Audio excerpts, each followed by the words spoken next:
কি করে বলবো যে ও হচ্ছে নন্দিতার বিশ্বাসঘাতকতার ফল?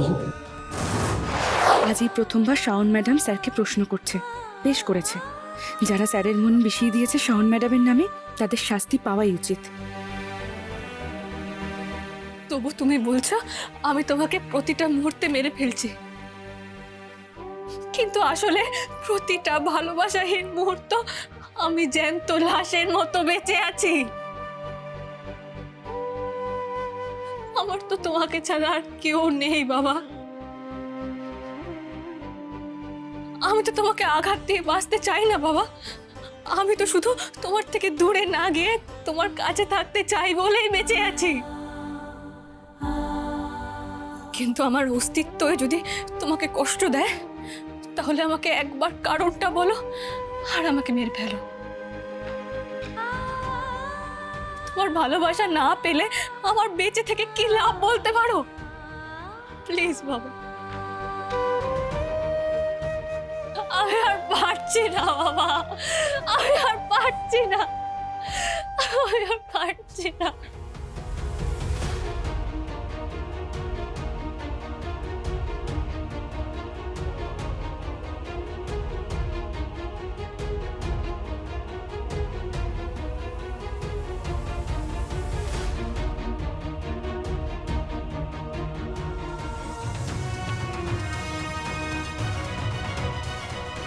আমার অতীত, আমার বর্তমান, আমার ভবিষ্যৎ, আমার সবটা জুড়ে শুধু তুমিই আছো।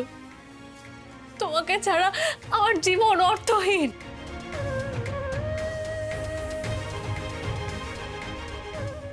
একবার ডাকো না বাবা, একবার আমার নাম ধরে ডাকো। একবার বলো, শাওন তুই আমার মেয়ে। আমি আশা রাখি যে একদিন না একদিন আমার বাবা আমাকে ভালোবেসে কাছে ডেকে নেবে। আর তোমাকে আমার জন্য কষ্ট পেতে হবে না বাবা। তুমি খুব ভালো থাকবে, শান্তিতে থাকবে। আমি তো তোমার সব যন্ত্রণার কারণ, তাই তো? তুমি এক কাজ করো বাবা, তোমার দু হাত দিয়ে আমার গলা টিপে মেরে ফেলো।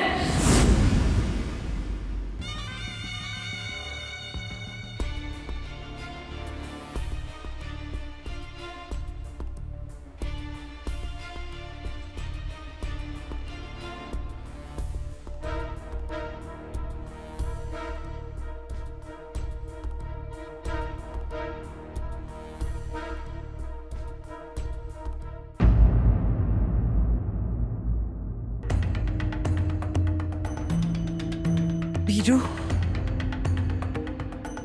আমি জানি বীরু তুই কতটা আঘাত পেয়েছিস, কিন্তু কতবার তুই এভাবে আঘাত পাবি বলতো?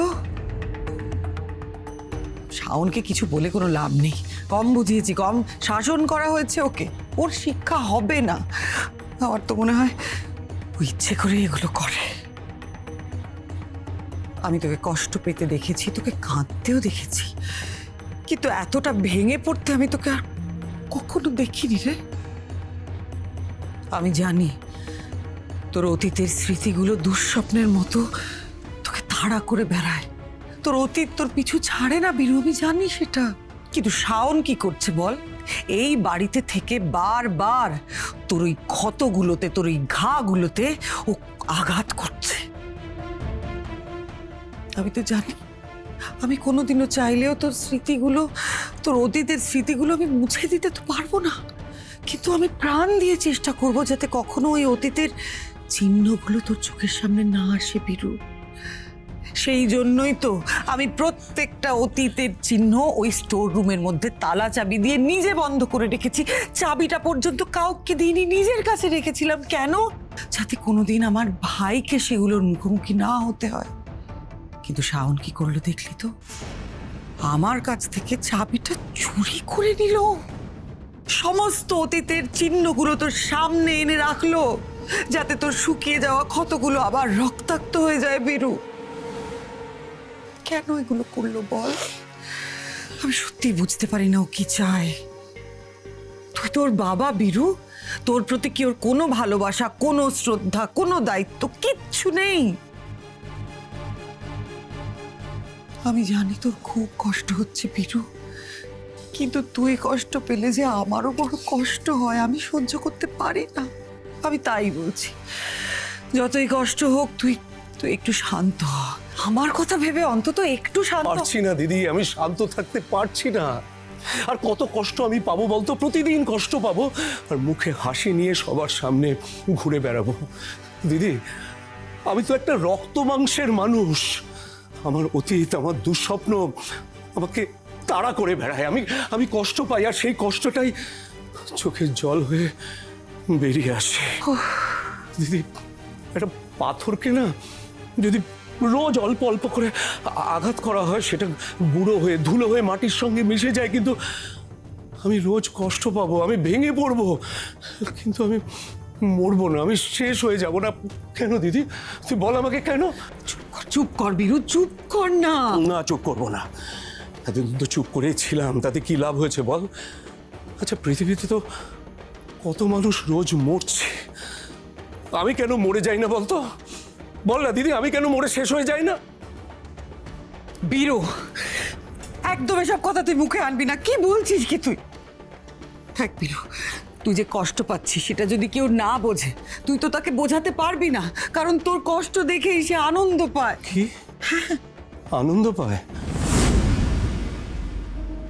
আমি আমি জানি না দিদি, কে কিসে আনন্দ পায়, কিন্তু ভালোবাসাই তো মানুষের জীবনে একটা প্রধান বিষয়। দিদি, ভালোবাসাই তো সবচেয়ে দামি, কারণ নিস্তরঙ্গ জীবনে ভালোবাসা না ঝড় হয়ে উঠতে পারে। ভালোবাসা পারে সব রাগকে মুছে দিতে। আমি বিশ্বাস করতাম এই পৃথিবীতে ভালোবাসার চেয়ে বড় কিচ্ছু নেই, কিন্তু সেই ভালোবাসার মানুষটাই যখন বিশ্বাসঘাতকতা করে না, তখন তো আর বেঁচে থাকার কোনো মানে থাকে না, কোনো উদ্দেশ্য থাকে না। প্রতিদিন আমাকে জিজ্ঞাসা করছে কেন আমি তাকে দূরে সরিয়ে দিয়েছি, কেন আমি তাকে ঘেন্না করি, কেন আমি তাকে ভালোবাসতে পারি না। আমি ওকে কি করে বলবো দিদি বলতো, কি করে বলবো যে ও হচ্ছে নন্দিতার বিশ্বাসঘাতকতার ফল? কি করে বলি বলতো ওকে যে ও আমার রক্ত নয়, ও আমার মেয়ে নয়?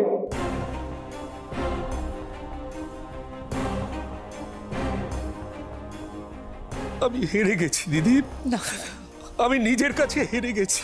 বীরু,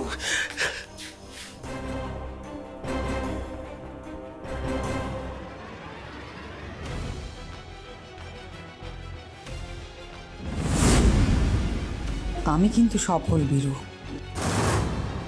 আমি যে বিষের বীজ তোর মনে বপন করেছিলাম তা এখন বিশাল বৃক্ষে পরিণত হয়েছে। আমি তো এটাই চেয়েছিলাম, এবার তুই ওই বিষের জ্বালায় ছটফট করতে করতে শেষ হয়ে যাবি।